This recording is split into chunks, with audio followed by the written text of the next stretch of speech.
虽说心是黑的，但这灵魂还真是纯净。我的淬炼之法果然有效。牛鼻子老道看着司马相图的灵魂，露出了极为兴奋的笑容。毕竟这可是他期盼已久之物。可奇怪的是，他那兴奋的笑容并未持续太久，便渐渐消散。尤其是目光扫向那已经干瘪的司马相图残躯，他的脸上竟涌现出一抹落寞。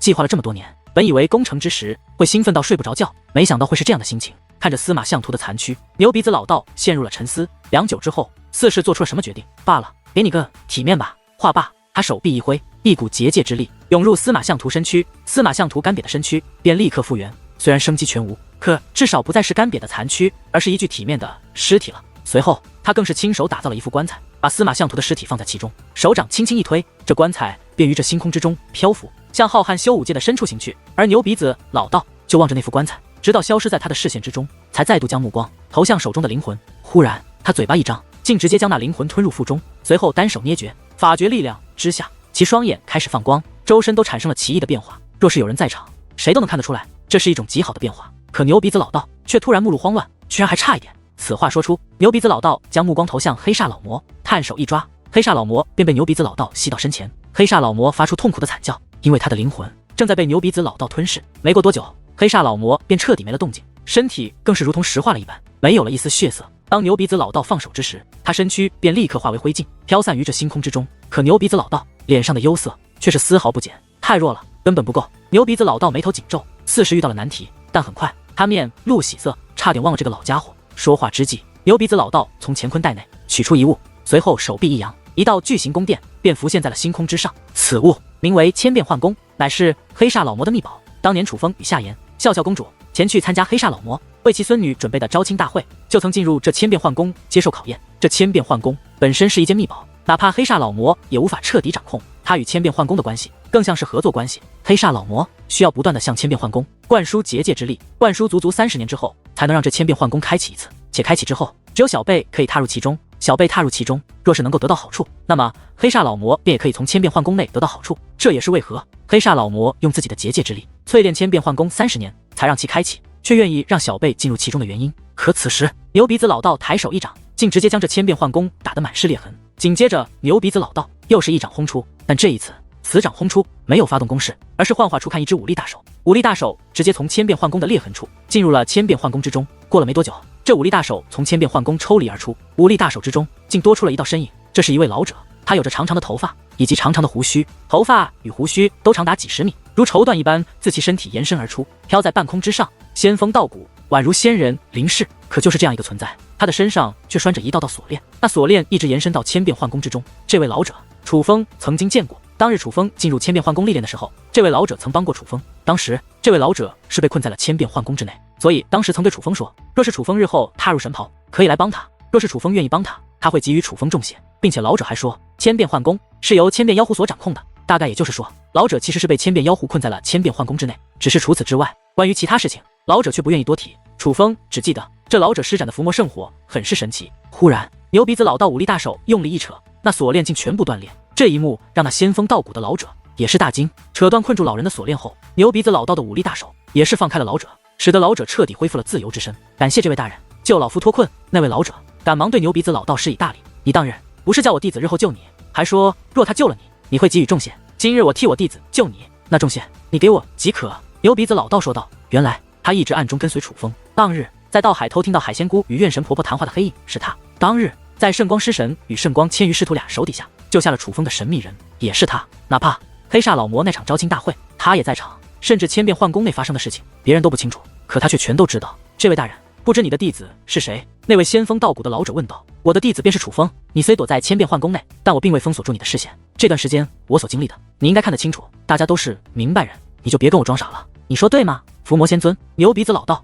笑眯眯地看着那位老者，他很清楚这位老者的本事，因此自从他抓到黑煞老魔以来的所有事情，这位应该都是清楚的看到的，不可能不知道。其实楚风是他牛鼻子的弟子，你竟知道我是谁？此时老者眼中涌现出异样，他并不意外，牛鼻子老道知道他与楚风的经历，毕竟以牛鼻子老道的手段，就算看穿千变幻宫也不是不可能。可是他无论如何也没想到牛鼻子老道竟会知道他的真实身份。我不仅知道你是伏魔仙尊，我还知道你心狠手辣。在你师尊伏魔圣人去世后，你为了独掌伏魔圣火，欲要屠灭整个伏魔圣火宗，你的众位师弟为了不让你得逞，他们以牺牲自己的性命为代价，催动你师尊的秘宝千变幻宫，想以此物将你歼灭。只是奈何他们实力不足，最终只是将你封印于千变幻宫内，却无法将你杀死。我已经看过千变幻宫的构造了，你虽被封印于千变幻宫之内，可你毕竟得到了你师尊的真传，对千变幻宫也有所了解。经过这么多年，千变幻宫也被你掌控近半，与黑煞老魔的交易就是你主导的。不仅是黑煞老魔，这些年来所有得到千变幻宫的人，你都会与其进行交易。他们向千变幻宫灌入的，可不仅仅是结界之力，还有无数生灵的性命。所以像你这种人，怎么可能会做好事？这么多年来，你始终允许小辈进入千变幻宫，为的只是寻找一个能够帮你的人，而并非做善事。当日千变幻宫内，你帮我弟子，只是看中我弟子他重情重义，且天赋极佳，刚好是可以被你利用之人。于是你便想利用我弟子来帮你，不仅仅是帮你恢复自由，更是帮你彻底掌控千变幻宫。至于所谓重血，应该根本就不存在。牛鼻子老道笑眯眯地看着伏魔仙尊，那目光仿佛早已看穿一切。我不知道你从何处听到的谣言，但当年的事实乃是千变妖狐趁我师尊去世，欲要屠灭我伏魔圣火宗，我联合全宗之力，想要将千变妖狐封印。最终虽封印千变妖狐，可我却也同样被封进其中。至于你的弟子，我的确是看中他的重情重义以及不凡的天赋，我也的确是希望他能帮我脱离千变幻宫。但他若救我，我必会重谢，可从来没有想过要加害于他。伏魔仙尊说道。伏魔仙尊，你仔细看看我，你看看我的长相。牛鼻子老道探出脖子，且指着自己的脸说道。伏魔仙尊还真的仔细看了一下，可牛鼻子老道的长相属实不怎样。他也不明白牛鼻子老道是何意思，于是问道：你是何意？你看我像傻子吗？我会被你骗吗？牛鼻子老道笑眯眯地问道。听闻此话，伏魔仙尊面色转冷，他也不再废话，而是大袖一挥，一阵清风拂过，而在观伏魔仙尊已是消失不见。很明显，伏魔仙尊是走了，可牛鼻子老道却轻蔑一笑，随后隔着虚空探手一抓，刹那间磅礴的吸力在这星空倒涌，那小小的手掌宛如一个无底洞，可吞噬天地万物。在这磅礴的吸力之下，无数残缺碎片飞掠而来，可却全部在牛鼻子老道身旁掠过，唯有一道身影直奔牛鼻子老道掌心而去，最终被其稳稳抓住。此人正是刚刚离开的伏魔仙尊，眼见着自己根本无法逃脱牛鼻子的手掌心，伏魔仙尊的眼眸也不再淡定。他虽然早就知道牛鼻子老道很强，可直至此时，他才知道他与牛鼻子老道之间的差距究竟有多大。伏魔仙尊，你既然觉得自己有理，那你慌什么啊？牛鼻子老道问道。我的确没有骗你，可见你不信，我也知道难以说服你，留在此处争辩也没有意义。总之我真的没骗你，还请给条生路。伏魔仙尊说道。那我问你一句，你是真的打算重谢我弟子对吗？牛鼻子老道问道。当然，我是真的这样打算的，从未打算害过那你的弟子。伏魔仙尊连连点头。这样吧，你的重谢由我代收，且重谢为何物，由我来说。先把伏魔圣火诀交出来。牛鼻子老道说道。听闻此话，伏魔仙尊犹豫了，而牛鼻子老道也不催促，就那样笑眯眯地看着伏魔仙尊，只是他的目光看似和善，却让伏魔仙尊冷汗直流。此举的确违背我师尊意愿，但你救我一命，相信师尊若在世也能理解我。最终伏魔仙尊还是将一个古老的卷轴取出，递给了牛鼻子老道。牛鼻子老道直接将卷轴打开，且认真灌阅起来。传闻伏魔圣火可伏魔、除邪、驱毒、疗伤、净化万物，连诅咒都可清除。当初还觉得有些夸张，如今一看还真是有玄妙之处，难怪你不希望当时有除你之外的人掌握这伏魔圣火，为此不惜屠灭全宗。若只有你一人掌握，那你的地位还真是无人可代替了。牛鼻子老道满意的点了点头，且说话间将这伏魔圣火诀的卷轴揣入怀中，随后他一把将伏魔仙尊腰间的乾坤袋抢过，也一同揣入了自己的怀中。如果说先前的举动还是讨要，那么后来的举动无异于就是强抢了。可伏魔仙尊却不敢流露出丝毫不爽，反而卑微的问道：我可以走了吗？走去哪呀？你的重谢还没做到呢。牛鼻子老道说道。难道这还不够吗？伏魔仙尊之意便是给了你那么多了，难道还不够？当然不够，我这神魂诀还差了一点点，若是寻常人的灵魂无法弥补，但你的话应该可以。牛鼻子老道说道。听闻此话，伏魔仙尊脸色大变，身形一转便要逃离。他已经意识到这牛鼻子老道根本就没打算放过他，可他刚刚转身，牛鼻子老道的手掌已是洞穿了他的身躯，紧接着伴随一道惨叫的响彻，伏魔仙尊的身躯也是化作了漫天的尘埃。至于牛鼻子老道身上的气息终于稳定，总算成了。好险！此时的牛鼻子老道也是松了一口气，随后看向了千变幻宫，也躲着了。出来吧！牛鼻子老道此话说完，竟有一物自千变幻宫走出，那是一只黑色的小狐狸。狐狸之小，身长不足3尺，可他的眼神却充满智慧。哎呦呦！传说中的千变妖狐居然变成这个样子了，是为了争夺千变幻宫的掌控权，耗光了自己的力量吗？牛鼻子老道问道。原来此物便是千变妖狐，千变幻宫内真正的掌控者。你要杀了我吗？千变妖狐开口说话，竟是一个小男孩的声音。千变妖狐，当时只剩你一只了吧？若是杀了，也太可惜了。不如跟随我吧，我不仅可以让你恢复鼎盛时期的力量，还可以让你达到你祖辈的高度。牛鼻子老道说道。我愿跟随大人。那妖狐并未思索，而是果断答应。倒是识时务。牛鼻子老道点了点头，随后便探手一抓，开始抽取千变幻宫残余的力量。伴随力量不断被抽离而出，千变幻宫也开始4分5裂，最终彻底破碎。而后牛鼻子老道又将从千变幻宫抽取的力量灌入到了千变妖狐身躯之中。那千变妖狐的身躯竟然开始快速变大，转眼间就达到了100米长的巨型妖兽。据说你巅峰时期体长10万米。牛鼻子老道问道：“回大人，正常状态不足10万米，暴走状态可达100万米。”千变妖狐再度开口，声音已不是小男孩，虽仍是男子声音，可却浑厚有力，是猛兽才有的声音。不愧是巅峰时期曾凭借一己之力屠灭一方星域的妖物。牛鼻子老道笑了笑，若不是知道千变妖狐足够强大，他也不会将其收入麾下。这气息……可突然，牛鼻子老道眉头微皱，将目光投向了这9魂天魂的一方上界。走，随我去瞧瞧。话罢，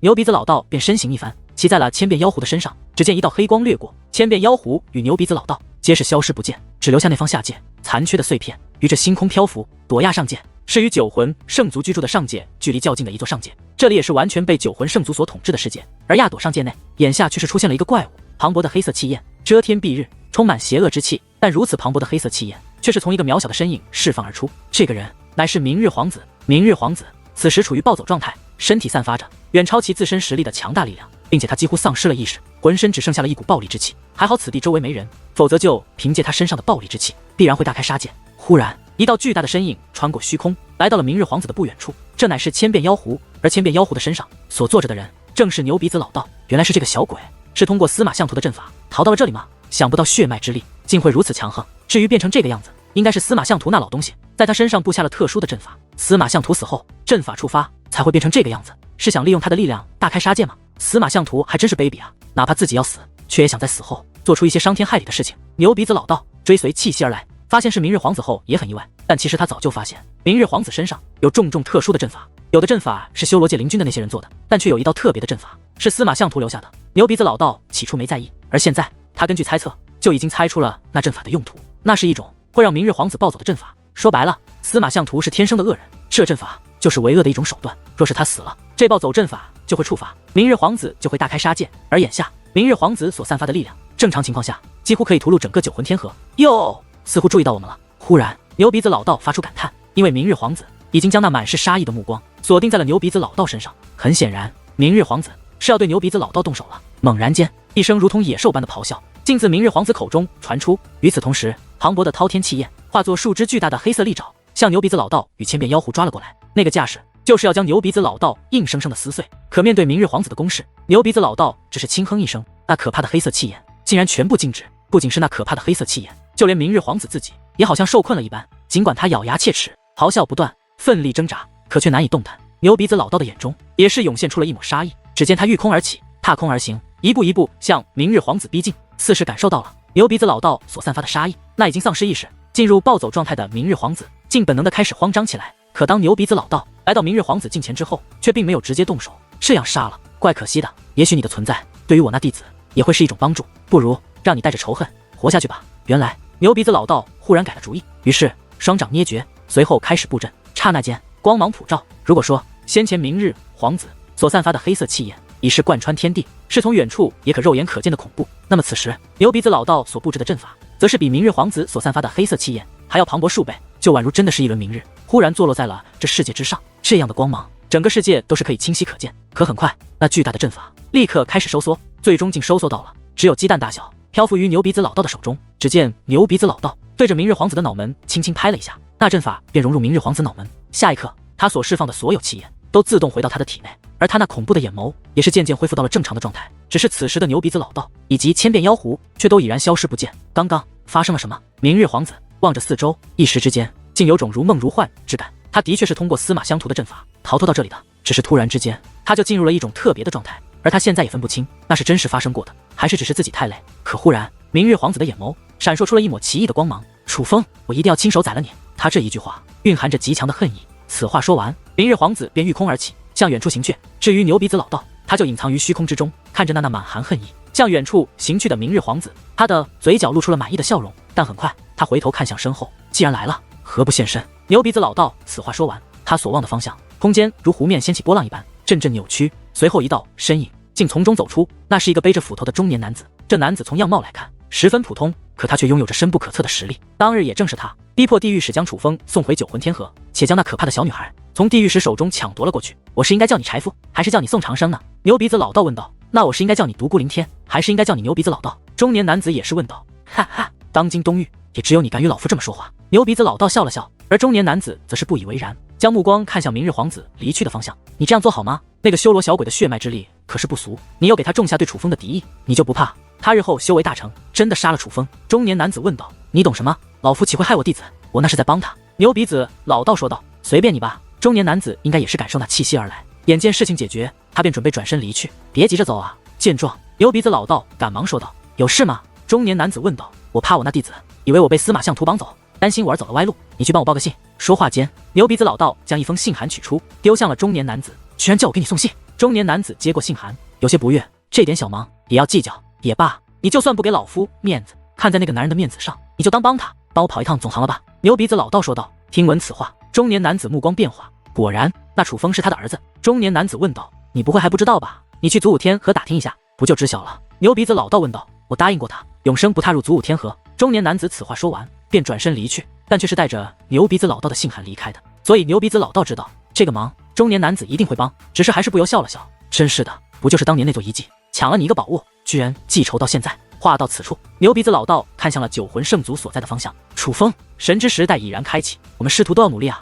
希望有朝一日，我们师徒能在这修武一途的尽头处相遇。话罢，牛鼻子老道便再度骑在了千变妖狐的身上，千变妖狐御空而起，很快穿越了世界的屏障，来到了星空之中。牛鼻子老道没有通过传送阵赶路，而是在浩瀚星空前行，但从他前行的方向也能看出，他是要离开这东域。到底是谁呢？此时，楚风还在九魂圣族之中，且在九魂圣族为他安排的寝宫休息，只是他却眉头紧锁，面露不安。通过远古传送阵，他们已经发现远古传送阵与梧桐下界的链接已经断了，所以楚风他们已经能够确定梧桐下界必然是出事了。就算没有真的毁灭，也必然是发生了大事。可眼见为实，那耀眼的光芒，那可怕的力量，以及光芒消失后，梧桐下界也随之消失，这都很可能说明梧桐下界是真的被毁灭了。可那样一个下界忽然之间毁灭，很不合理。但无论怎样，那都需要极强的力量才能做到。再联想到最近九魂天河发生的事，这让楚风感到很是不安。他最担心的就是那梧桐下界的毁灭与司马相图或者丹道仙宗有关。无论是他们之中的谁能够展现如此力量，那便说明他们已经具备了楚风所无法抗衡的力量，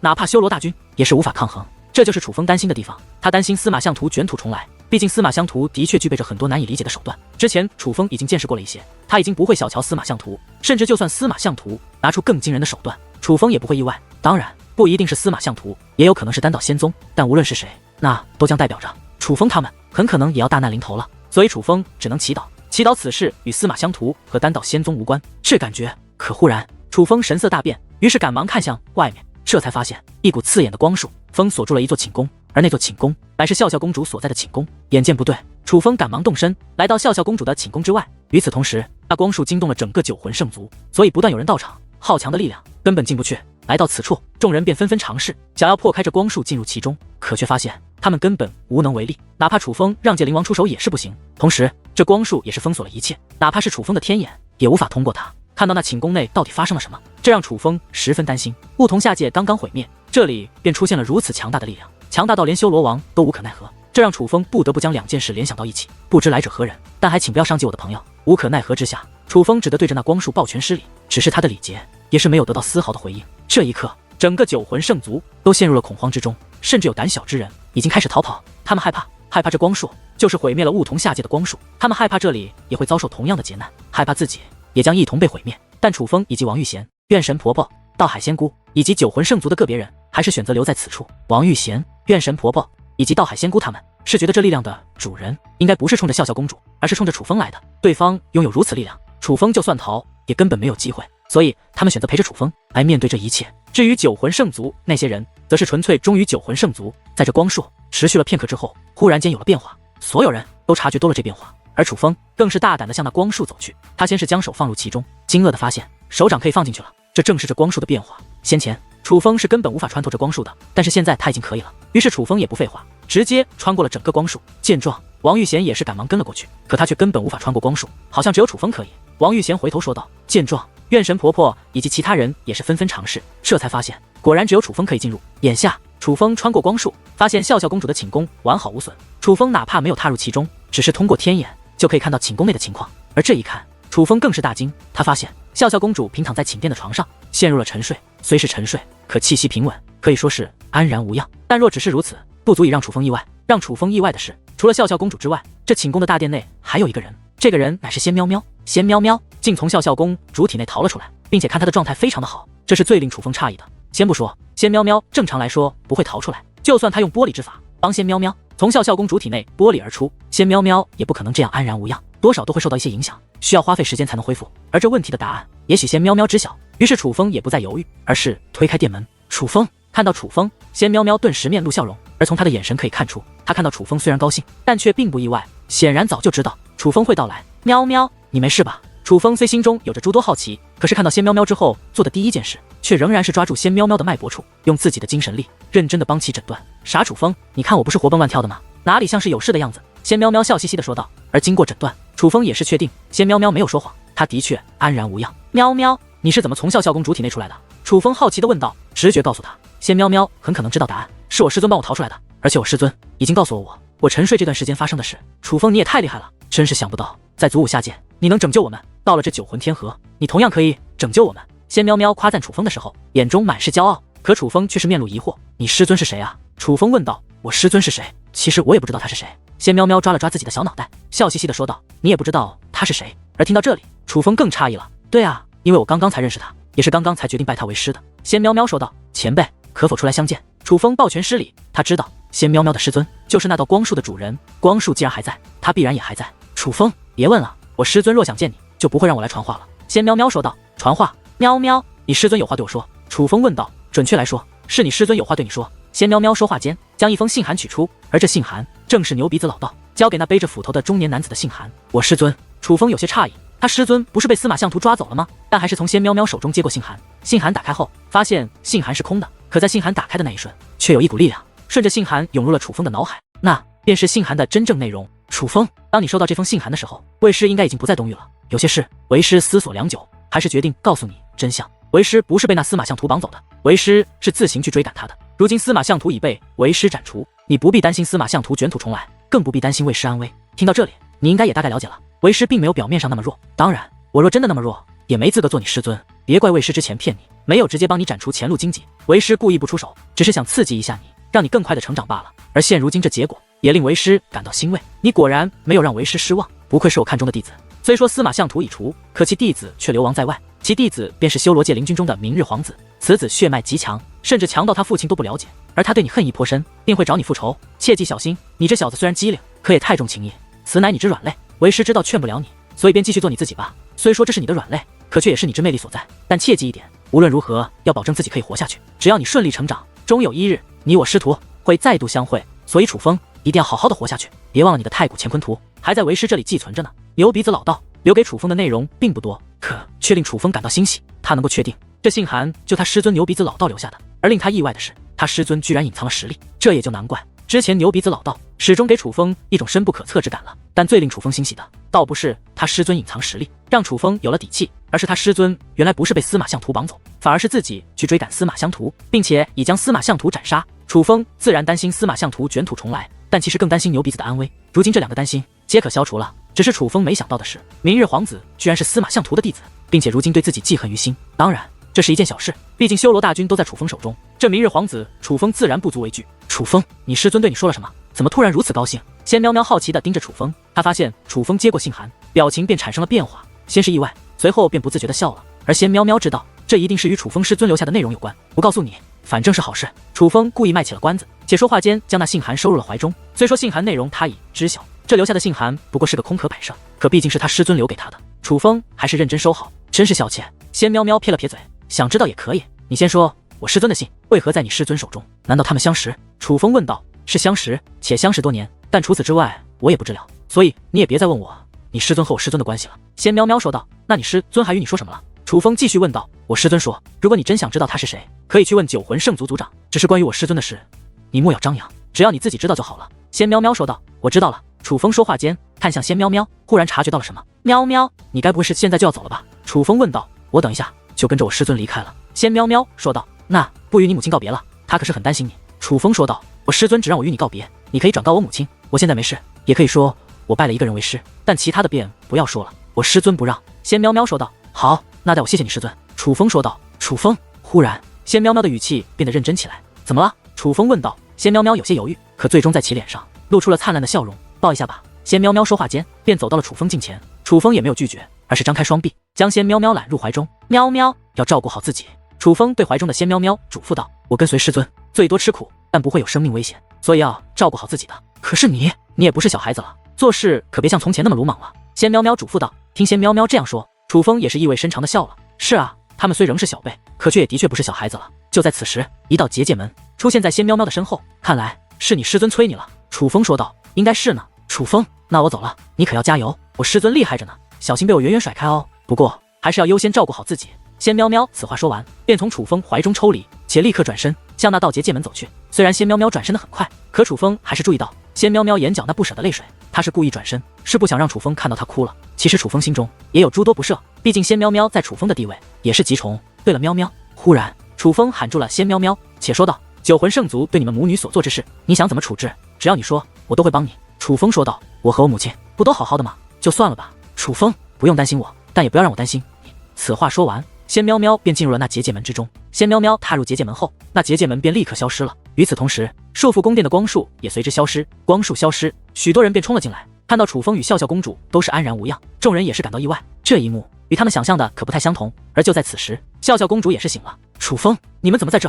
看到这满宫殿的人，笑笑公主更是一脸错愕。随后，楚风为众人讲述了经过，但只是讲述了。一位高人看中了仙喵喵，不仅帮仙喵喵从笑笑公主体内脱困，更是愿收仙喵喵为弟子。此时已经带着仙喵喵离开了。至于其他的，楚风也不知晓。其实这种事情太悬了，若不是楚风口中传出，人们必会起疑。可既是楚风所说，人们倒也信以为真。我的身体，而听闻经过，笑笑公主也是观察起自己身体的情况。观察之后，她的表情也是变得复杂起来。公主殿下，您怎么了？见状，九魂圣族众人赶忙上前，紧张地询问起来。我的病好像痊愈了。笑笑公主说道。公主殿下，此话当真？听闻此话，九魂圣族等人皆是大喜，他们都明白笑笑公主说什么，真的痊愈了。笑笑公主肯定地说道。可众人还是不信，于是纷纷为笑笑公主诊断病情，就连楚风也出手观察，这才发现笑笑公主的不治之症果然消除，而显然这位她医治之人必然便是仙喵喵的师尊了。此时楚风越发好奇，这位收仙喵喵为弟子又与自己师尊牛鼻子相识之人究竟是谁？于是楚风看向了九魂圣族族长所在的宫殿，这才发现原本陷入沉睡的九魂圣族族长竟然已然苏醒。可明明先前九魂圣族族长还在沉睡，怎么这个时候就醒了？联想到这接连发生的事，楚风心中又有了猜测，于是楚风便离开此处，向九魂圣族族长的住所行去。楚风，可就在楚风即将到达九魂圣族族长住处之时，忽然一个人追赶而来，且拦在了楚风身前。这位乃是仙喵喵的母亲，她神情很是复杂且慌张，似是想说什么，可却又不敢说，甚至不敢正视楚风。前辈，怎么了？倒是楚风主动询问起来。其实楚风对九魂圣族族人大多无感，可这位毕竟是仙喵喵母亲，对他楚风是发自内心的尊重。我知道我这样不对，可他终究是我哥哥，你要罚他我不拦着，可能否留他一条性命？仙喵喵母亲这番话是低头说的，显然他觉得他没脸说这番话，毕竟九魂圣族族长差点要了仙喵喵性命，他身为母亲却要求情。但楚风并没有怪仙喵喵母亲，毕竟一个是自己亲生女儿，一个是自己兄长，手心手背都是肉，这件事的发生，想必没有人比仙喵喵母亲更痛苦了。前辈，喵喵交代了，这件事他不追究，他都不追究，我也便不追究了。楚风说道。喵喵狠地说不追究。听闻此话，仙喵喵母亲眼眸湿润了，那是复杂的泪水，一方面因自己兄长逃过大劫而高兴，另一方面又觉得委屈了自己的女儿。前辈，修武者的世界不可能没有恩怨，但能够解开的恩怨便是好的结果。喵喵不在您身边，您可要保重身体。楚风此话说完，便继续向九魂圣族族长的住所行去。而楚风刚刚来到店门口，那店门便打开了，是九魂圣族族长自己打开的。九魂圣族族长看到楚风，脸上有着明显的惭愧，可还是说道：“楚风少侠，先请坐吧。”他指着大殿内的座椅说道。而座椅旁的茶几上已是沏好了一壶热茶，看来你早就知道我会来。楚风走进大殿，但却并未落座，而是对其问道：“九魂圣族族长关上殿门，且布置隔音结界后，这才回答：那位大人已经来过了，看来他便是当日在你关押时你说能够拯救九魂天河的人。”其实楚风当从仙喵喵口中得知九魂圣族族长知晓其师尊的身份后，就已经有了这个猜测。不过开始的猜测，楚风并无太大把握，而眼下楚风的把握则是更大了。楚风少侠，我当日所说之人，的确就是那位大人。九魂圣族族长点了点头，也证实了楚风的猜测。那位大人找你何事？楚风问道。关于那位大人的事，原本是不可外传的秘密，当今九魂圣族除了我也无人知晓。但那位大人找我是告诉我2件事，第一件事是他要说喵喵为弟子，而第2件事便是告诉我，若你找我打听他的事，我可以如实相告。不过楚风少侠，我若告诉你之后，你可切勿外传，因为此事不仅关乎我九魂圣族的名声，也关乎那位大人的名声。九魂圣族族长说道。那位大人救了喵喵，也是我的恩人，他的秘密我自然会守的。楚风此话说完，这才真的落座。见状，九魂圣族族长也是落座。那位大人叫做宋长生，但实际上他是我九魂圣族的先辈。九魂圣族族长说道。而听到这里，已是勾起了楚风的好奇心，既是九魂圣族族人，可为何又叫宋长生？而根据九魂圣族族长的讲述，楚风也终于知道了这个当今九魂天河实力深不可测的神秘强者过去的经历。这还要从九魂圣族的2个英雄人物说起。当年九魂天河群雄逐鹿，九魂圣族并非最强势力，直到九魂圣族掌握了魂之雾焰后，实力大涨，且最终统治了整个九魂天河，九魂圣族才真正成为了这道天河的霸主。且在之后的一段时间内，随着对魂之雾焰的掌握不断提升，九魂圣族的实力也不断提升，更是达到了前所未有的顶峰。而这发现魂之雾焰，且凭借魂之雾焰统治九魂天河，最终将九魂圣族的实力推向顶峰的人，乃是九魂圣族的第4代族长。这第4代族长是改变九魂圣族命运之人，莫说当今九魂圣族的后辈，在当时九魂圣族族人心中，他也是如神人一般的存在。他便是九魂圣族的第1位英雄人物。不过那位第4代族长却在九魂圣族的鼎盛时期，带领着九魂圣族的一众高手离开了九魂圣族，从此音讯全无。而在第4代族长离开没有多久，九魂圣族便开始渐渐失去了对魂之雾焰的掌控。明明是同样的方法，原本魂之雾焰源源不断，可是后面魂之雾焰就像是耗光了一样，最终彻底不见。当失去了魂之雾焰后，九魂圣族先辈的实力虽然没有变化，可后辈的实力则是无法增进。到了第6代族长去世之后，九魂圣族的整体实力比之第4代族长统治时期可谓是天差地别。因为实力下滑，使得原本被九魂圣族镇压的各方势力再度燃起了野心，并且其他天河的势力也盯上了九魂天河这块肥肉。至此内忧外患，九魂圣族迎来了至暗时刻。至暗时刻，战乱不断，在短短几千年的时间，便有多位族长因操劳过度或是遭人暗害而接连去世，直到第11代族长出现之后才改变了情况。第11代族长以割让宝物的方式解决了外患，而后更是平定内乱，稳固了九魂圣族这霸主地位。虽说此时九魂圣族因实力大减而姿态卑微，已沦为其他天河眼中的笑柄，可终究还是再度过上了安定的生活。所以这第11代族长被族人认定为改变九魂圣族的第2个英雄，可就是这位九魂圣族的第2位英雄犯下了一个极大的错误。这第11代族长虽说修武天赋极佳，且手段过人，族中无人敢不服，可他却是一个花心之人，只要是好看的女子他都会动心，因此他的女人特别多。莫说族内子嗣众多，族外的私生子更是数不胜数。对于族内的子嗣，他认为是正统传承，会给予保护与培养，可是族外的那些私生子，就连他也自己也不承认。这种情况下，这第11代族长的妃嫔们便会暗中残害那些非九魂圣族却与第11代族长有染的女子，同时第11代族长的私生子女也难逃劫难。对此，九魂圣族族长不可能没有听闻，只是他却选择置之不理，因为他对那些女人和孩子也是毫无感情，甚至很多不过是一夜风流而已。他甚至连那些女子的样子都记不住。正因如此，那些曾与第19代族长有染的女子，若是家族强硬，有人撑腰倒还好说，若是平民百姓或者实力低微，那生活的可谓提心吊胆。若被九魂圣族那些女子知晓他们与第11代族长有染，那必会遭受灭门之灾。而宋长生的母亲就是这样一个平民百姓。宋长生的母亲本不想让宋长生知道他的父亲是谁，于是便让他随了其母亲的姓氏，也因希望宋长生可安然的成长，所以才给其取了宋长生这个名字。虽说宋长生母子俩并未遭受九魂圣族迫害，可宋长生母亲却身患重病，为此宋长生小年纪已在外面奔波，开始修武之后，很快便展现修武天赋，甚至在还是小辈的时候就已在九魂天河小有名气。而在一次偶然的机会下，他竟无意间闯入了九魂圣族的遗迹，而那遗迹的主人刚好是将九魂圣族推向顶峰的英雄人物第4代族长大人。那遗迹只有九魂圣族族人可以踏入，可偏偏宋长生踏入了。正因踏入了九魂圣族的遗迹，宋长生却也因此而对自己的身世产生了怀疑，于是再度询问其母亲此事。而在其母亲病逝之前，还是将宋长生的身世告知了宋长生。得知自己身世，为救母亲心切的宋长生便找到了九魂圣族第11代族长，是希望九魂圣族族长能够救他母亲，并且还说只要第11代族长能救其母亲，他会帮着九魂圣族重回巅峰。虽说宋长生当时在九魂天河已是小有名气，可对于第11代族长而言，他不过是不知天高地厚的小鬼，自然不会相信宋长生的鬼话。甚至明知道宋长生具有天赋，且这是自己的亲生骨肉，他也不愿意承认宋长生的身份。宋长生失望至极，从此音讯全无。直到1000年之后，又有大敌来犯，九魂圣族不敌之际，一道身影出现，拯救九魂圣族于水火之中。此人正是宋长生。短短1000年时间，宋长生的实力便已超越第11代族长。直至此时，第11代族长才知道自己是多么的愚蠢，于是他极力邀请宋长生回到九魂圣族，只是却遭到了宋长生的拒绝。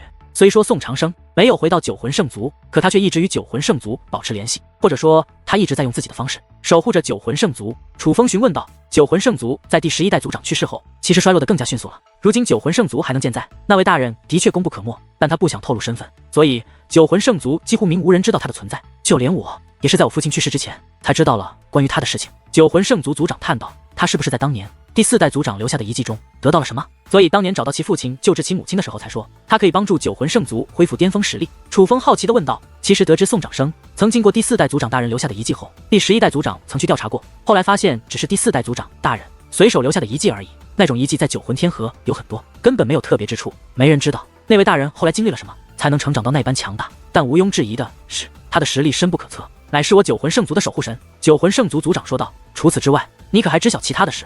楚风问道。我知道的只有这么多，我已经全部告诉你了，还请楚风少侠务必保密。9魂圣族族长说道。而楚风能感觉到这件事9魂圣族族长应该没有隐瞒，关于宋长生他也是所知甚少。放心，我会保密的。楚风此话说完便起身离开。楚风少侠。可就在楚风即将走出宫殿之际，身后却忽然传来9魂圣族族长的呼唤。回头观望，只见9魂圣族族长已是跪在了地上。老夫已知道事情原委，这一次并非那位大人出手，而是楚风少侠拯救了我9魂圣族。老夫不知该如何感谢楚风少侠的恩惠，还请楚风少侠开口，只要老夫力所能及，定会全力以赴。9魂圣族族长说道。我要救的是我师尊，可不是你9魂圣族。至于没有追究喵喵的事情，也是喵喵不想追究。他若要追究，就算他想灭了你9魂圣族，我也会动手。但就算喵喵，也不会每次都这样仁慈，所以你好自为之。楚风此话说完，便走出了这座宫殿。可走出宫殿之后，楚风却忽然止步，且侧头说道。那11代族长是个混账，你又何尝不是混账？话罢，楚风便消失不见，只留下9魂圣族族长跪在原地，表情落寞且满是悔恨。是啊，第11代族长当年若是能做出正确的决定，在宋长生的带领下，9魂圣族就算无法回到巅峰，现在的实力也绝对令人瞩目。至于仙喵喵能被宋长生收为弟子，可见他的天赋也是极为过人。可他却差点害死了仙喵喵。他与第11代族长都是犯下大错的人，可第11代族长好歹是拯救过9魂圣族的英雄，而他又算什么？此时楚风已经回到了自己的住所，只是他的情绪却也有了一定波动，乃是因为宋长生的事。本来是想打探一下宋长生与自己师尊的关系，却不曾想只是得知了宋长生的身世，而也正是这身世让楚风感到有些心疼。在楚风儿时，楚风也曾觉得老天对自己不公，为何其他人都有父母疼爱，而他的亲生父母却会抛弃自己？可若是与宋长生比较，楚风可实在太幸福了。楚风父母的确没有管楚风，可却是为了保护楚风，他们其实是爱自己的。但宋长生呢？但也正因宋长生有如此经历，楚风也是佩服于他，因为给予宋长生温暖的只有他的母亲。9魂圣族其实什么都没有给他，可哪怕如此，宋长生却还愿意守护9魂圣族。如果换作是楚风，楚风自问他应该做不到，不仅不会守护，甚至他可能会屠灭9魂圣族。星空之中，2道身影正在快速穿梭，其中一个是仙喵喵，另一个便是宋长生。师尊，我们为什么不用传送阵？仙喵喵好奇地问道。这样更快一些，宋长生说道。这样说来，师尊的速度岂不是比远古传送阵还要快吗？师尊你好厉害啊！仙喵喵满眼崇拜地看向宋长生。对于这个问题，宋长生没有回答，而是看向仙喵喵。你我今日第一次见面，你对我一无所知，为何就敢拜我为师尊，就敢跟我走？宋长生问道。师尊，我又不傻，一看就知道你有多厉害了。您这样的高人愿意收我为弟子，那不还是我的福气吗？这种机会别人一辈子都等不来，而我却等来了。我若不赶紧抓住您不放，那才是傻呢。仙喵喵甜甜地笑着，毫不掩饰地拍起了宋长生的马屁。而对于这样的仙喵喵，宋长生也是面露笑意。那你为何要变强？宋长生又问道。起初变强只是单纯的想要受人敬仰，得到认可，不被欺负，但是后面不怕师尊笑话，我是想要追赶上楚风。我和他之前约定过要一起闯荡的，但若没有与他相等的实力，就算一起闯荡也只是他保护我而已，那可不是我想要的。仙喵喵说道。追赶上楚风那可不是一件容易的事情，哪怕我帮你，短时间之内你也很难追上他，这可能需要很长的时间，而且就算花费极长的时间，我也不敢保证你就一定能追得上楚风。宋长生这一开口就给仙喵喵浇了一盆冷水，可仙喵喵却是丝毫不气馁，反而笑眯眯地说道。哎呀，师傅领进门，修行在个人，师尊就算追不上，那也是弟子水平不够，绝对不是师尊水平不够，你这丫头倒是想得开。宋长生也是笑了笑，仙喵喵这样的态度反而是他是喜欢的。不过有一件事我必须告诉你，只是很快宋长生的目光又变得凝重起来。师尊，是何事啊？仙喵喵问道。我对你的帮助总归有限，除非你能遇到天大的机遇，否则就算你能够追赶上楚风，可总会有一个节点出现，让你们的差距逐渐拉开，并且这差距会越来越大。因为楚风的天赋极为惊人，其实正常来说，以他的天赋，修为不应该这么低才对。宋长生说道。楚风的修为还低吗？师尊，你不是说楚风已经达到了8品5尊，结界之术更是踏入了龙变9重？仙喵喵有些惊讶地看着宋长生，在他看来，楚风的修为已经非常恐怖了，低了。按照他的天赋来看，若能得到正常培养，绝不该是现在的修为。他的名字应该早就已经响彻整个浩瀚修武界，并且凌驾于所有天才之上。宋长生说道。楚风的天赋这么厉害吗？仙喵喵尽管早就知道楚风厉害，可却没有想到会厉害到这种程度，凌驾于整个浩瀚修武界的所有天才。那楚风岂不就是当今浩瀚修武界的最强天才？师尊，我知道为何楚风的修为为何这样低。仙喵喵说道。你知道？宋长生有些意外，楚风自下界修炼，一路走到今日，靠的都是他自己。仙喵喵滔滔不绝，一口气讲了很多他所知道的楚风不容易的经历，竟是这样。得知这些，宋长生也是有些意外。他虽然发现楚风天赋的强大，可却并不知道楚风过去的经历。师尊，要不你也收楚风为弟子吧？忽然，仙喵喵眨巴着大眼睛看向宋长生，楚风的师尊可并不弱于我，并且不只是他的师尊。宋长生叹道：哇，师尊，楚风的师尊那么厉害吗？那除了他的师尊，还有谁啊？仙喵喵好奇地问道。这你就不用管了，你需要知道的是，哪怕楚风无人培养，他从下界一路修炼到今日成就，却也带给了他一个极大的好处，那就是他的根基极其稳固，他是厚积薄发，只要能顺利成长，日后成就将不可想象。你们二人的最终成就注定会有差距。宋长生此话说完，还特意看了一眼仙喵喵，他有些担心，害怕仙喵喵因为知道此事而受挫。可谁曾想，仙喵喵甜美的小脸上不仅没有一丝落寞，反而是兴奋起来。早就知道楚风厉害，没想到那家伙厉害到了这种程度。仙喵喵满脸的高兴，是在为楚风的天赋而感到高兴。你不是要追赶他，怎么得知此事后反而如此高兴？宋长生有些不解，毕竟他告诉仙喵喵的这件事，等于是告诉仙喵喵，你的期望与目标注定无法实现，这明明是很残酷的事情才对。他是最重要的朋友，他能变强，我当然高兴了。仙喵喵甜甜一笑，给出了他的回答。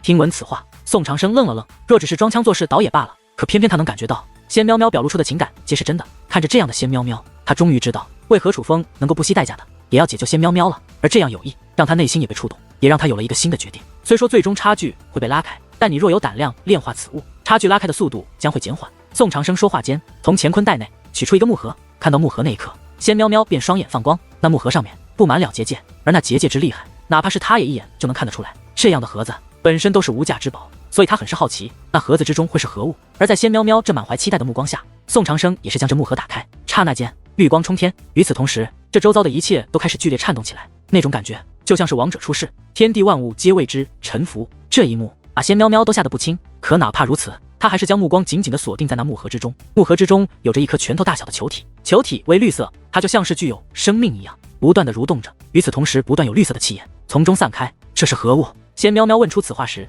嗓音都变了，那是受到惊吓所致，因为他知道引起如此可怕动静的正是这颗冒着绿气的球体。身为九魂圣族族人，你应该听闻过魂之物焰吧？宋长生说道。魂之物焰，我倒是听我娘亲提起过，据说当年九魂圣族就是因为掌握了魂之物焰，才统治了九魂天河的，只是后来魂之物焰却消失了。我的天啊，师尊，这个该不会是传说中的魂之物焰吧？仙喵喵睁大美眸看向宋长生，他的确是由魂之物焰打造而成，但说它是魂之物焰并不准确，因为现在他所具备的力量可远非魂之物焰可比。为了打造它，可是耗费了我不少精力。宋长生说话间也是看向盒子中的这颗绿色球体，唯有他自己知晓，将此物打造而成，他究竟付出了多少？但很快他又将目光投向了仙喵喵。喵喵，魂之物焰与九魂圣族的血脉非常契合，你若是能够将它炼化，那你的血脉将得到净化，这样莫说短时间内追赶楚风，就算超越他也并非难事。当然，先不说炼化此物并不容易，具有一定的危险性，就算你成功炼化，也只是短时间内与楚风并驾齐驱，最终你们二人的差距还是会拉开，不过差距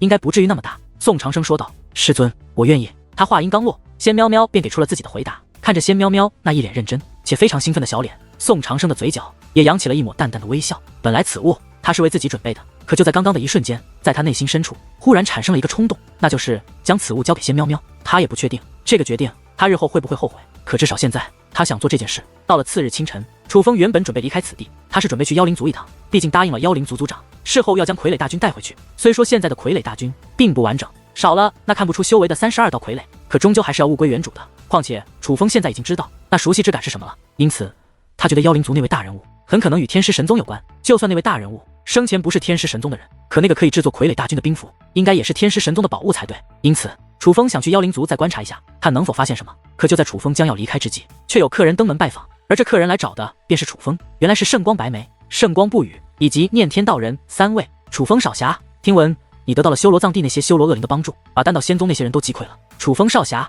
你也太厉害了吧！见到楚风，圣光白眉率先开口，言语之间难掩他的激动之情，因为他们已经听说了那些事情。前辈，千万别这样说，其实都是运气。被圣光白眉这样夸赞，楚风也有些不适应，只能谦虚一下，并且赶忙转移话题，问道：“3位前辈，只有你们来了吗？”只是楚风此话一出，圣光白眉和圣光不语的表情都是变得尴尬起来。他们明白楚风的意思，他们当日与楚风分别，便是回圣谷请救兵去了。那位救兵只有一个人，那便是他们圣谷的最强者，也是当今圣光一族的最强者圣主。最初是圣光不语先走的，圣光白眉与念天道人则是后走的，但他们的目的都是相同的，那就是将圣主请过来。而现在他们既然回来了，正常来说，应该圣主也应该同行才对。可实际上，圣主大人还未出关吗？楚风问道。他已是从他们的表情上看出来，那位圣主大人并未跟着过来。楚风小友，这件事是我们对不住你了，老夫无能，让你失望了。圣光白眉惭愧的叹息一声，随后讲述了事情的经过。他们回去之后，便立刻通知了圣主，请求圣主出关。只是圣主并未立刻出关，而是叫他们稍微等待。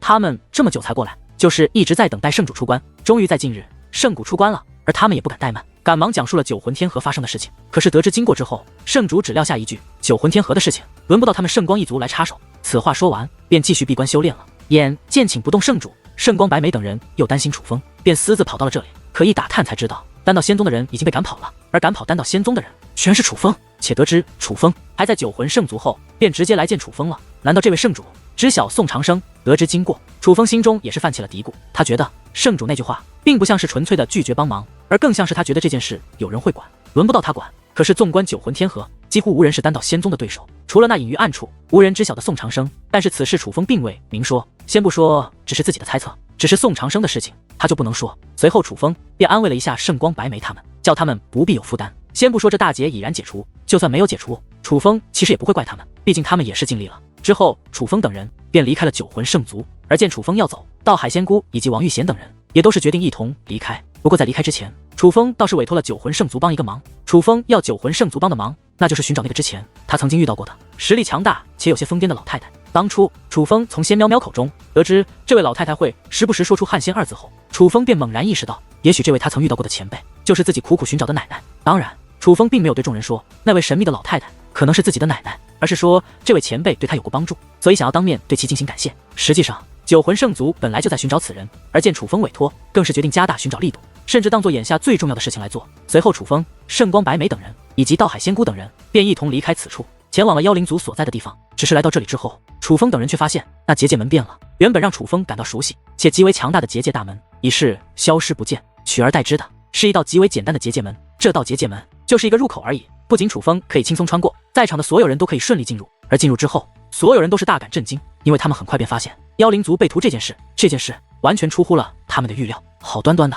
为何会发生这样的变故？而这惨无人道的事情，又这到底是何人所为？为了了解真相，楚风等人也是询问起到海仙姑的那些弟子。毕竟到海仙姑弟子修炼的地方，距离妖灵族的入口很近，若是发生什么，他们应该会知晓才对。只是那些弟子却说他们什么异样都没有发现，这让楚风等人感到非常的不妙。原本封锁妖灵族的结界大门那般利奥的，为何突然不见？同时不见的还有那位大人所化作的石像，到底是妖灵族内出现了叛徒，还是说有外敌来犯？若是那大门因为某种原因而消失，此事由妖灵族内部叛徒主导也罢了，若是有人外敌来犯，且强行将那结界大门毁坏，那此人实力将会在何等境界？楚风，此地不宜久留，我们还是先离开这里吧。道海仙姑催促起来，他可不是胆小怕事之人，只是他也察觉到了这件事背后的凶手很可能是他们惹不起的人，他们留在这里很是危险。至于楚风，若是可以，他倒是想为妖灵族的族人报仇，可是眼下就算真的遇到那位凶手，他其实也没有这个把握。于是楚风也只能选择离开，但离开之前，他还是用特殊手段将妖灵族族人倾洒在地面的血液进行收集，随后根据血液的不同